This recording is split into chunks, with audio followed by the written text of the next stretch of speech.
அலைகள் வந்து மோதாமல் கடலின் கரைகள் கிடையாது.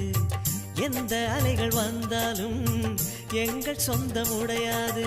சுற்றி சுற்றி வருதே பட்டு தென்றல் காற்று, இங்கே என்ன பார்க்கிறது?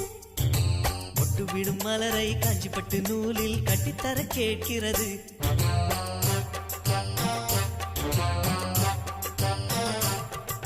வேலைகள் கிடையாது, எந்த வெள்ளமும் நெருங்காது. நிலவே இது கொஞ்சம் கிளிகளின் இசைப்பாட்டு. மல்லிகை பூவே மல்லிகை பூவே பார்த்தாயா, பொன் மாலை எங்கள் தோட்டத்தை பார்க்க பூத்தாயா. பொன் மாலை எங்கள் தோட்டத்தை பார்க்க கூத்தாயா.